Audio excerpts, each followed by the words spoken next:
नमस्ते, मैं HM college की तरफ से सरसावत में इससे पहले तासिका में तत्सत के दो हिस्से हमने देखे हैं। तत्सत लेखक के परिचय के साथ साथ उनकी प्रमुख कृतियाँ हैं, विधा का परिचय यानी कि साहित्य का प्रकार, यह थोड़ी सी अलग यानी कि प्रतीकात्मक कहानी है। इस कहानी के बारे में जानने के बाद मतलब ये विधा प्रकार क्या है, इसमें कौन सी विशेषता होती है, ये जानने के बाद पाठ का परिचय, जबकि दो शिकारियों की बात, पेड़ जो कि बरगद का पेड़, शीशम का पेड़, सेमर का पेड़, अलग अलग पेड़, बबूल का पेड़ है, बांस है, सभी आपस में बातचीत करते हैं कि ये दो जो प्राणी यहाँ पे आकर बैठे थे दोनों आपस में बातचीत कर रहे थे। ये जो दो प्राणी है, इन प्राणियों में जो भयानक वन की बात हो रही थी, मतलब शेर, भालू, हाथी, भेड़िया, चीता हम सब देख चुके हैं, लेकिन ये भयानक वन ये कैसा जानवर है, आज तक हमने उसकी लाश भी नहीं देखी है। मतलब क्या है कि वैसे तो लेखक ने इस पाठ के माध्यम से आप लोगों को ये बताने का बहुत अच्छी तरह से प्रयत्न किया है कि आज समाज में जो आज ही नहीं बल्कि पहले से जो इसे मनुष्य ने जन्म लिया है, मनुष्य भी एक प्राणी है और बाकी के भी छोटे कीटाणु से लेकर सभी जीव है, जो कि सभी जीवों में सर्वश्रेष्ठ जो कि बुद्धिजीवी प्राणी मनुष्य को कहा जाता है। यह मनुष्य प्राणी हमेशा दूसरों को तुच्छ मानता है, जो कि बुद्धि होने के बावजूद जबकि वह दूसरों को तुच्छ मानता है। बाकी प्राणियों के पास बोलने के लिए वो भावना या जुबान नहीं होती है, जो कि अपनी भावनाएं व्यक्त नहीं कर सकते हैं। बिल्कुल इसी तरह से इसलिए मनुष्य को ज़्यादा सयाना होशियार कहा जाता है। सही गलत अच्छा बुरा क्या है उसकी सूझबूझ उसके पास होती है। जबकि बरगद के पेड़ के नीचे ये दो व्यक्ति बैठे थे, तब सभी पेड़ों के बीच में जो बातचीत हो रही थी, ये दो व्यक्ति कौन थे और भयानक वन की बात कर रहे थे। ये भयानक वन क्या है, इसे जानने की इच्छा सभी ने व्यक्त की और धीरे धीरे सभी बातों में सभी अपना प्रश्न सुलझाने में लगे हुए थे, जो कि बबूल की बात हो गई, सेमर की बात हो गई, सीरस की बात हो गई तथा बांस की बात हो गई। आगे चलकर घास से भी पूछा गया, जो कि घास तो इत्र तित्र हर जगह पे वो फैली रहती है, इसलिए शायद इसे मालूम होगा। लेकिन जबकि घास से पूछा गया तो उसने कहा कि अरे देखिए, जबकि मुझ पर कभी हल्का वजन पड़ता है, कभी भारी व्यक्ति चलता है, कोई चिंता में व्यक्त मगन होता है अलग अलग तरीके से, जबकि उसके बोझ से उसके स्पर्श से मुझे पता चल जाता है। सिर्फ इतना ही जानती हूँ और ऊपर की दुनिया में या गहराई में रहस्य क्या छुपा हुआ है उसके बारे में जबकि मेरे अलावा और भी कोई जानता होगा, मैं बस इतना ही जानती हूँ। तो बड़ी कठिनाई हुई। बुद्धिवती घास ने जवाब दे दिया कि वाग्मी वंश बाबू भी कुछ न बता सके और बड़दादा स्वयं अत्यंत जिज्ञासु थे। किसी की समझ में नहीं आया कि वन नाम के भयानक उस जंतु को हम कैसे जाने। जब अभी भी उनके प्रश्नों का हल नहीं हो रहा था, ये भयानक वन क्या है ये नहीं जानते थे। जब आगे चलकर पशुराज सिंह पानी पीने के लिए तालाब पर आए थे, उनसे पूछा गया, तब उन्होंने बड़े ही गंभीर आवाज़ में दहाड़ लगाकर पूछा कि अरे कौन है, हमने सुना है कि कोई वन होता है तो आसपास है, बड़ा भयानक है, तो हमसे आकर मिलो, हम उसे दो हाथ करना चाहते हैं, हम उसे लड़ना चाहते हैं। लेकिन बहुत देर इंतज़ार किया, कोई भी उनके सामने नहीं आया। तो शेर ने कहा कि अरे डरने की बात नहीं है, मैं जो यहाँ पे हूँ, और वह धीमी गति से वहाँ निकल जाते हैं। लेकिन फिर भी अभी भी भयानक वन की बात जो है, ये जीव है, जंतु है, पेड़ है, वस्तु है, क्या है, इसके बारे में बड़दादा जो कि इस जंगल में बहुत पुराने से थे, जबकि यह उनके मन में जानने की इच्छा थी, उस इच्छा को और बनाए रखना चाहते थे। बड़दादा तो चुप रहे, लेकिन औरों ने कहा कि सिंहराज, तुम्हारे भय से बहुत ही जंतु छिपकर बैठते हैं, शायद नागराज इस रहस्य को जानते होंगे। भाग्य की बात की सांझ का झटपटा होते होते घास में से जाते एक चमकीला नागराज दिखाई दिया। बबूल की निगाह तीखी थी, झट से बोला, दादा, ओ बड़दादा, वो जा रहे हैं सर्पराज, ज्ञानी जीव है, मेरा तो मुंह उनके सामने कैसे खुल सकता है। आप पूछो तो जरा कि वन का ठौर ठिकाना क्या है। ठौर ठिकाना यानी कि वन में ऐसे भयानक, मतलब भयानक वन, उसका ठिकाना यानी कि वो रहता है कहाँ, वो क्या खाता है, क्या पीता है, उसके बारे में कुछ जानते हो? शायद धरती के भीतर का रहस्य आप जानते होंगे, इसलिए हम आपसे पूछताछ कर रहे हैं। बड़दादा शाम से ही मौन हो रहते हैं, ये उनकी पुरानी आदत है। बोले, संध्या आ रही है, संध्या यानी कि शाम हो रही है, इस समय मैं ज़्यादा बातचीत नहीं करता।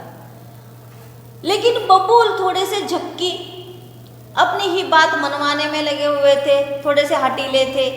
बोले, बड़दादा, सांप धरती से इतना चिपट कर रहते हैं कि सौभाग्य से हमारी आंखें उन पर पड़ती है। वर्ण देखिए ना कैसा चमकता है, यह सर्प अतिशय शाम है, इससे उतने ही ज्ञानी होंगे, अवसर खोना नहीं चाहिए, इनसे कुछ रहस्य पा लेना हमें चाहिए। बड़दादा शाम के समय थोड़े से शांत बैठे रहते हैं, लेकिन बबूल है जो कि अपने मन की बात वह भी मनवाना चाहते थे, इसलिए बड़दादा से कहा, देखिए ना ये कितना नागराज सुंदर है, अंधेरे में किस तरह से वो चमकता चमकता काला कलूटा जा रहा है, जबकि आसानी से हमारी नज़र उस पर पड़ती भी नहीं है। बिल्कुल ऐसा ही कुछ होगा, शायद ये इस वन के बारे में जानते होंगे। वर्ण देखिए न कैसा चमकता है, यह सर्प अतिशय शाम है, इससे उतने ही ज्ञानी होंगे, अवसर खोना नहीं चाहिए। मतलब ये जो हमारे सामने यह सांप नागराज जा रहे, इस नागराज को हमें जानने की कोशिश करनी चाहिए। बड़दादा ने तब गंभीर वाणी से सांप को रोक कर पूछा, हे नाग, हमें बताओ कि वन का वास कहाँ है और वह स्वयं क्या है। सांप ने थोड़ा आश्चर्य से कहा, अरे किसका वास, कौन जंतु, और उसका वास पाताल तक तो कहीं नहीं है। बड़दादा ने कहा, हम कोई उसके संबंध में कुछ नहीं जानते, तुमसे जानने की आशा रखते हैं। जहाँ जरा छिद्र हो वहाँ तुम्हारा प्रवेश है, टेढ़ा मेढ़ापन तुमसे बाहर नहीं है, इससे तुम्हें ही मालूम है कि यह भयानक वन क्या है, उसके बारे में तुम अच्छी तरह से जानते हो। वैसे तो नागराज ने पहले ही बता दिया कि मैं ऐसे टेढ़े मेढ़े, मैं ज़रूर छोटे छोटे छिद्रों में घुसता हूँ, बल्कि टेढ़ा मेढ़ा हूँ, रहस्य को जानता हूँ। लेकिन उसने कहा कि देखो, अंदर गहराई तक तो ऐसा कोई भयानक वन नहीं है। मैं धरती के सारे गर्त यानी कि उसके गहराई को अच्छी तरह से जानता हूँ, वह ज्ञान की खान है।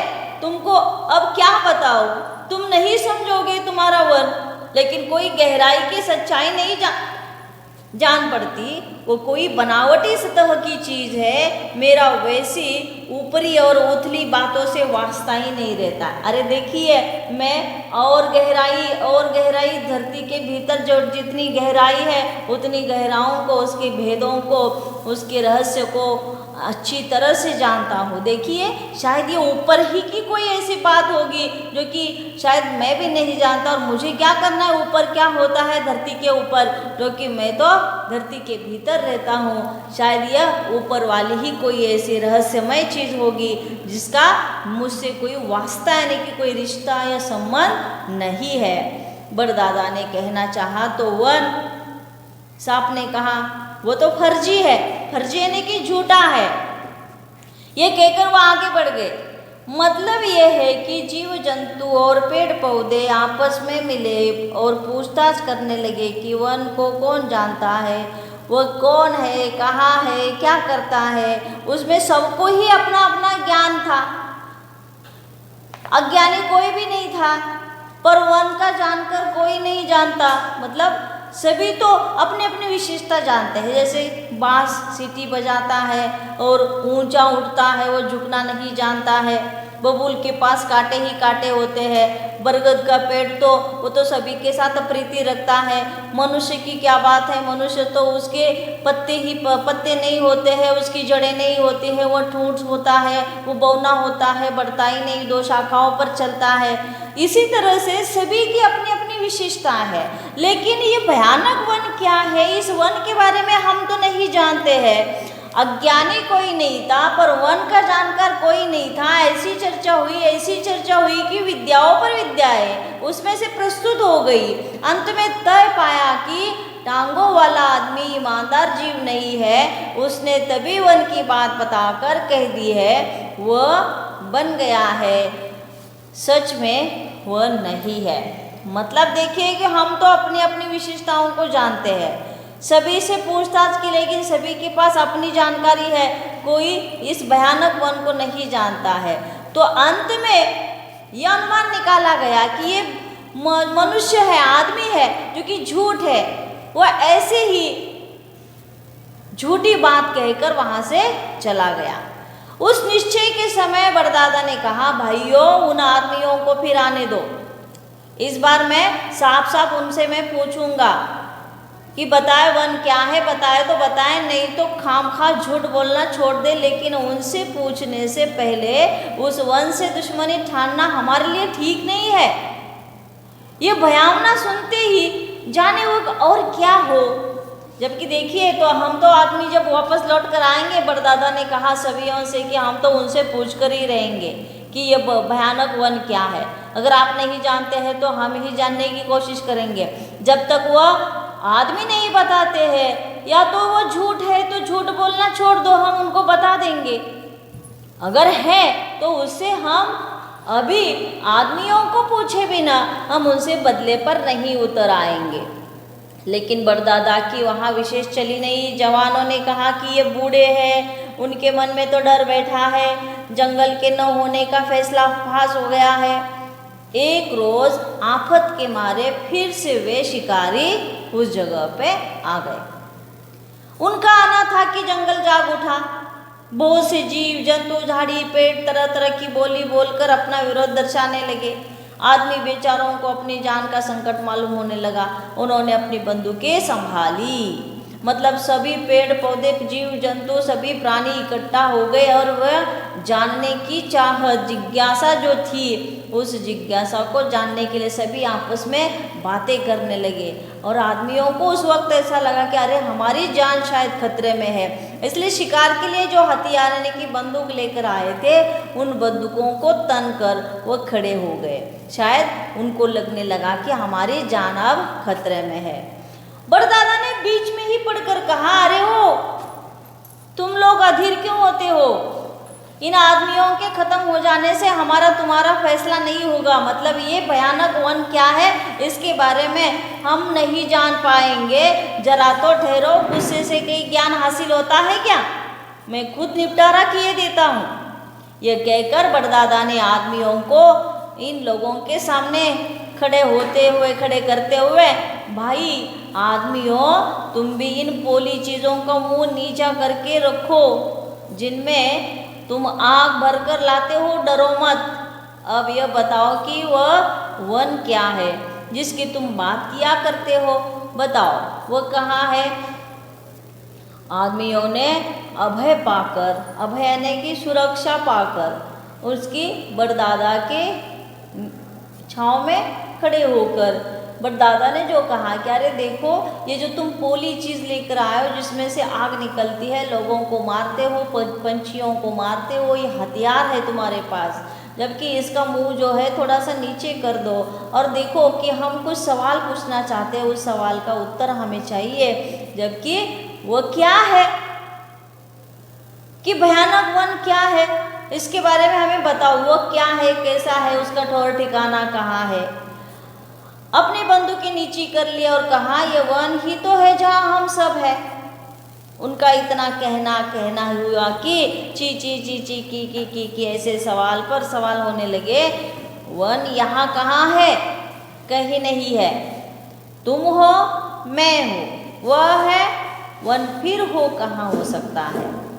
जबकि उन लोगों ने तो कहा कि अरे देखो, जहाँ हम खड़े हो, जहाँ तुम खड़े हो, जहाँ ये बबूल का पेड़ है, ये बांस खड़ा हुआ है, ये सेमर है, सीरस है, सभी जो है ये कीटक है, ये प्राणी है, ये जो यहाँ पे मौजूद है, जहाँ पे खड़े हैं वह धरती है, लेकिन इस इलाके को वन कहा जाता है।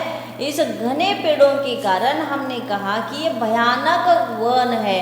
और देखो कोई प्राणी वगैरह नहीं है, ये वही जहाँ हम लोग खड़े हैं उसे भयानक वन ही कहा जाता है, ये कोई प्राणी वगैरह नहीं है। लेकिन ये बाकी के लोग नहीं लोग मतलब ये पेड़ पौधे, जीव जंतु, प्राणी, इसके आदमियों से मिले हुए उत्तर को वह उसे मान नहीं रहे थे। धोखेबाज कहकर उन आदमियों की तरफ भागने लगे थे। स्वार्थी हो तुम लोग, खत्म करो इनको। आदमी यह देखकर डर गए, बंदूकें संभालना चाहते थे कि बड़दादा ने मामला संभाला और पूछा, सुनो आदमियों, तुम झूठे साबित होंगे तभी तुम्हें मारा जाएगा, और अगर झूठे नहीं हो तब बताओ कि वन कहाँ है। उन दोनों आदमियों में से प्रमुख ने बड़े विस्मय से, बड़े प्यार से और भय से कहा, थोड़ा सा डरते हुए, हम सब जहाँ है वही तो वन है। बबूल ने अपने कांटे खड़े करके कहा, अरे बको मत, वह सेमर है, वह सीरस है, वह साल है, वह घास है, वह हमारे सिंहराज है, वो पानी है, वह धरती है, तुम जिनकी छांव में वो बड़दादा है। तब तुम्हारा वन कहाँ है, दिखाते क्यों नहीं? तुम सबको धोखा नहीं दे सकते। तब उन दोनों में से एक व्यक्ति ने कहा, अरे यह सब कुछ ही तो वन है। इस पर गुस्से में भरे हुए कुछ जानवरों ने कहा, बात से बचो नहीं, ठीक बताओ, तुम ही तो, नहीं तो तुम्हारी कोई खैर नहीं है। अब आदमी भी तो क्या कहे, कौन समझाए इन्हें, जहाँ पे हम खड़े हैं उसे वन कहा जाता है, ये पेड़ पौधे सब कुछ, लेकिन इनको समझाए कैसे। अब आदमी क्या कहे, परिस्थिति देखकर वे बेचारे जान से निराश हो गए होने लगे। अपनी मानवीय बोली में उन्होंने अब तक जो कि प्राकृतिक बोली थी, लेकिन उन्होंने आपस में बातचीत करते हुए कहा कि यार ये क्यों कह नहीं देते कि वन नहीं है, देखते नहीं कि इनसे पाला पड़ा है। दूसरे ने कहा, मुझसे तो कहा नहीं जाएगा। तो क्या मरोगे? सदा कौन सा जिया जाता है, इसमें इन भोले प्राणियों को बुलावे में मैं कैसे रखूं? अब ये कोई समझदार तो इसमें दिखाई नहीं देता। किसको? जबकि हम तो सही बात कर रहे हैं, लेकिन ये मान नहीं रहे हैं। ये कहकर प्रमुख पुरुष ने सबसे कहा, भाइयों, वन कहीं दूर या बाहर नहीं है, आप लोग सभी वह हो। इस पर फिर गोलियों से सवालों की बौछार उन पर पड़ने लगी। क्या कहा? मैं वन हूँ? तब बबूल कौन है? झूठ। क्या मैं ये नहीं जानूं कि बांस नहीं है, वन हूँ? मेरा रोम रोम कहता है कि मैं बांस हूँ, और मैं घास हूँ, और मैं शेर हूँ, और मैं सांप हूँ। इस भांति ऐसा शोर मचने लगा, सभी आपस में बातचीत करने लगे। बेचारे आदमियों की अकल गुम हो गई, कुछ सूझता नहीं रहा है। बड़ी चिल्लाहट होने लगी। बड़दादा ने तो कहा कि आदमियों का काम वहाँ पे तमाम था। बड़दादा ने वैसे तो अपनी छांव में, अपने सुरक्षित रूप में इन दोनों आदमियों को अपने क्वार्टर में बसा लिया था, लेकिन कोई भी इनकी बात नहीं मान रहा था। उस समय आदमी और बड़दादा में कुछ ऐसी धीमी धीमी सी बातचीत हो गई कि उन आदमियों में से एक आदमी धीरे धीरे टहनियों के सहारे ऊंचे, सबसे ऊपर ऊंची उठी हुई टहनी पर जाके बैठ गया। उसके बाद पुरुष उस विशाल बड़ के वृक्ष के ऊपर चढ़ता दिखाई दिया। वहां दो नए नए पत्तों की जोड़ी खुले आसमान की तरफ मुस्कुराती हुई दिखाई दे रही थी। आदमी ने कुछ दोनों बड़े उन पत्तों को बड़े प्यार से दुलारा, और दुलारते समय ऐसा मालूम हुआ कि जो मंत्र रूप में उन्हें कुछ संदेश में दे रहा हूँ, शायद वे दो नए पत्ते अभी अभी ही, जो थोड़े से चिकने थे, नए विचार वाले थे, शायद आदमी की बात उन्होंने मान ली। वन के प्राणी यह सब कुछ स्तब्ध भाव से देख रहे थे। उन्हें कुछ समझ में नहीं आ रहा था। देखते देखते पत्तों की वह जोड़ी थोड़ी सी ऊंची उठ गई। उद्ग्रीव, उद्ग्रीव का मतलब है कि और थोड़ी आसमान की तरफ और उठ गई। मानो उनमें चैतन्य भर आया, जैसे कुछ बताना चाहते हैं। उन्होंने आसपास और नीचे देखा, जाने उन्हें क्या दिखाई दिया, और वे थोड़े से कांपने लगे। उनके तन में लालिमा व्याप हो गई। कुछ क्षण बाद मानो वे चमकने लगे थे, जैसे उन्होंने खंड को कुल में देख लिया कि कुल है, खंड कहाँ है। मतलब जैसे हम धरती पर खड़े होते हैं, आसपास की जगह दिखाई देती है। समुद्र के किनारे खड़े हो जाते हैं, दूसरा किनारा दिखाई नहीं देता, सामने क्षितिज दिखाई देता है। यानी कि पानी और आसमान जहाँ एक दूसरे से मिले हुए, ऐसा हम प्रतीत करते हैं, लेकिन ऐसा नहीं होता। लेकिन जब हम हवाई जहाज़ में बैठते हैं तभी हम मालूम होता है कि नीचे धरती पर कितने छोटे छोटे चींटी की तरह दिखाई देने वाले वह शहर दिखाई देते हैं। बिल्कुल इसी तरह से कि हमारी नज़र जहाँ पहुँचती है सिर्फ उतनी ही सीमित जगह है, या पानी नहीं होता है, या शहर नहीं होता है, या लोग नहीं होते हैं। तो और भी बहुत बातें यहाँ पे है। जबकि दो चिकने पत्तों ने अपने लोगों से समझाने की कोशिश की, जैसे वो आसमान की तरफ ऊंचे उठे और बता दिया कि ये छोटा सा खंड है। वो आदमी अब नीचे उतर आया था और वनचरों के समकक्ष खड़ा था। बड़दादा ऐसे स्थिर और शांत थे, मानो योग मग्न हो कि सहसा उनकी समाधि टूटी। वे जागे, मानो उन्हें अपने चरम स्पर्श से कोई अनुभूति प्राप्त हो गई। उस समय सब और सप्रश्न मौन व्याप्त था। उसे भग्न करते हुए बड़दादा ने कहा, अरे वह है कि भयानक वन क्या है तो वह है। कहकर वह चुप हो गए। साथियों ने दादा को संबोधित करते हुए कहा, दादा दादा। दादा ने इतना ही कहा, अरे वह है, मतलब उसका अस्तित्व है। ये भयानक वन, यानी कि वन क्या है? वो जंगल का इलाका, वो पेड़ों का इलाका, जहाँ प्राणी पंछी कीटक जो सभी रहते हैं, वो इलाका, उस इलाके को कुल मिलाकर वन कहा जाता है। जो शिकारी जो कि इस पाठ की शुरुआत में आए थे, उस बर्ड के नीचे बैठे हुए थे, आपस में बातचीत की कि हम तो ठहरे शिकारी, लेकिन आज तक इतना भयानक वन नहीं देखा था। वही एक शब्द को पकड़कर जंगल में इतना बवाल उठा था कि बड़दादा ने अंत में जाकर ये भयानक वन क्या है? कोई प्राणी नहीं है, कोई पंछी नहीं, कोई कीटक नहीं है, कोई वस्तु नहीं है, यह भयानक वन, यानी कि हम जहाँ पे ठहरे हैं, इन कुल मिलाकर इस सभी जगह को जो कि वन कहा जाता है।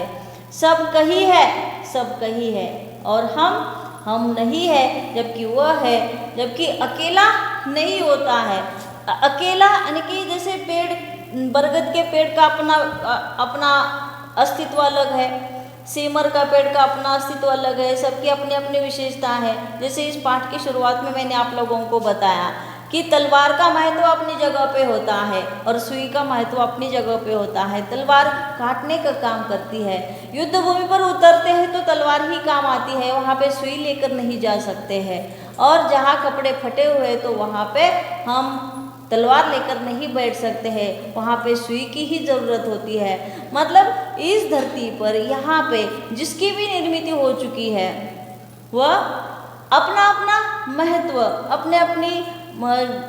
अपना महत्व, यानी कि हर एक वस्तु किसी न किसी तरह की काम की है, अपनी विशेषता है उसमें छिपी हुई। कभी किसी को कम नहीं मानना चाहिए। इस पाठ को पढ़ाते समय लेखक ने आप लोगों को एक बात बताई है कि कोई बड़ा या छोटा नहीं होता है, सभी का अपना अपना अस्तित्व महत्वपूर्ण है। देखिए इस पाठ के नीचे दिए गए जो प्रश्न है, उन प्रश्नों का आप ज़रूर घर पे अध्ययन कीजिए। धन्यवाद।